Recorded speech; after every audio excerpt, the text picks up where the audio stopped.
meet again with Mr. Eugen Mihai, the author of The Elite Negotiator, and today we are speaking about breaking the negotiation deadlock. What does it mean to reach a deadlock in a negotiation and how one can break it? Deadlock is basically a situation where you cannot move forward with the negotiation. It's a moment when you realize that whatever you try, you cannot obtain much more and you cannot reach the agreement, basically.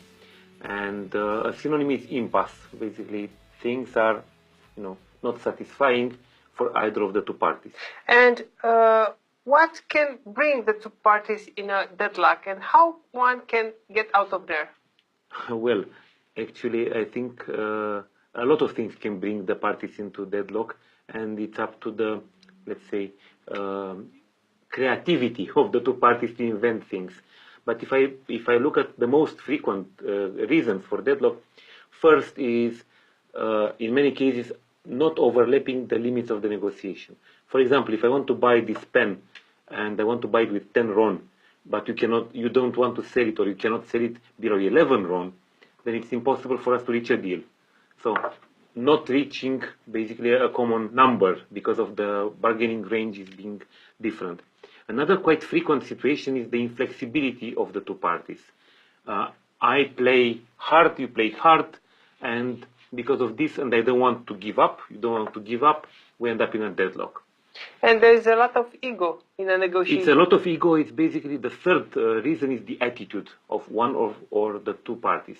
And indeed, ego is, unfortunately, it's a very big enemy of reaching a deal.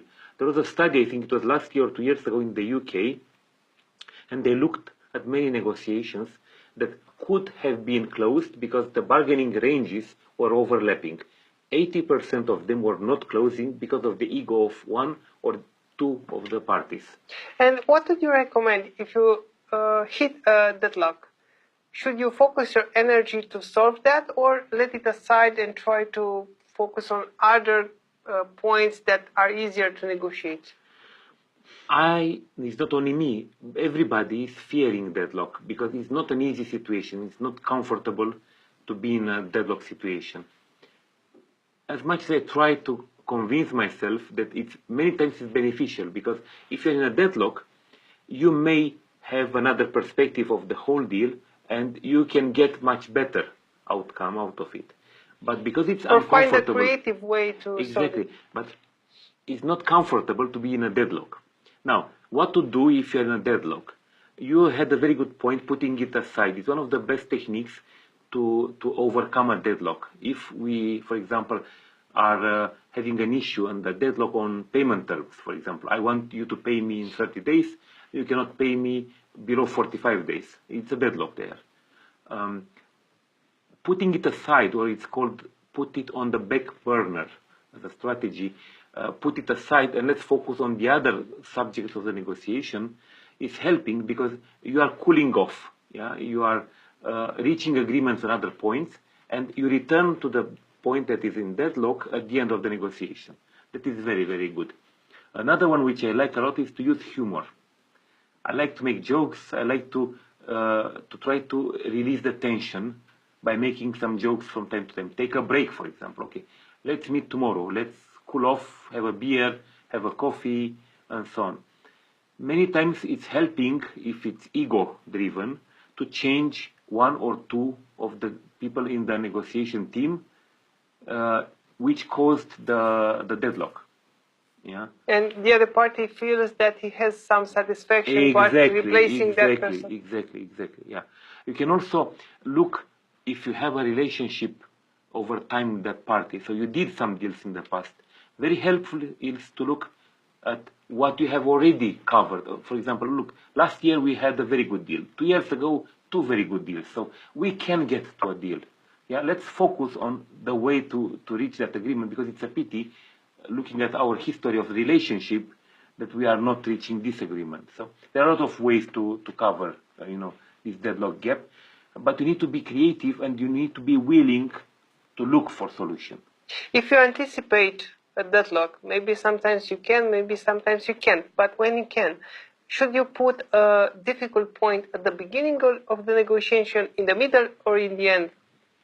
It is a strategy. Well, that's an outstanding question, and it's not necessarily an easy answer to give because it depends on the importance of the point. For example, if you anticipate a deadlock on the price, and price for you is very important, and it's a deal breaker. If you don't reach it, then you have no solution to close the deal.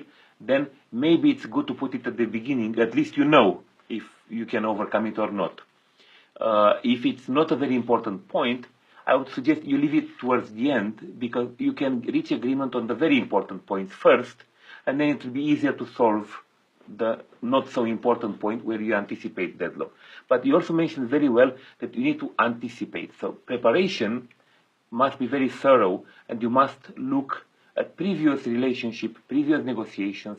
What do you know about the other party? And what is important for what is important for you, and what is the likelihood of getting to such a deadlock?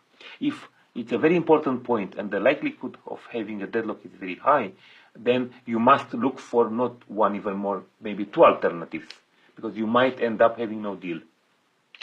And of course, you can let it at the end if you can, and let the other party put a lot of time and energy and effort into the negotiation, and after that it will be difficult from a psychology perspective Absolutely. to get out of the deal. Very good point. It's the principle of investment in the negotiation. It's not only negotiation, it's any relationship. The more you invest in a relationship, the more difficult it is to get out of that relationship. Yes. So making the other party invest, it's very, very good. It's very helpful. So it will be less probable to get to a deadlock. Thank you very much for these explanations. And because there is truth and there are myths in negotiation, I invite you to discuss further in a future meeting about the myths of negotiations. Okay, looking forward to it. Thank you.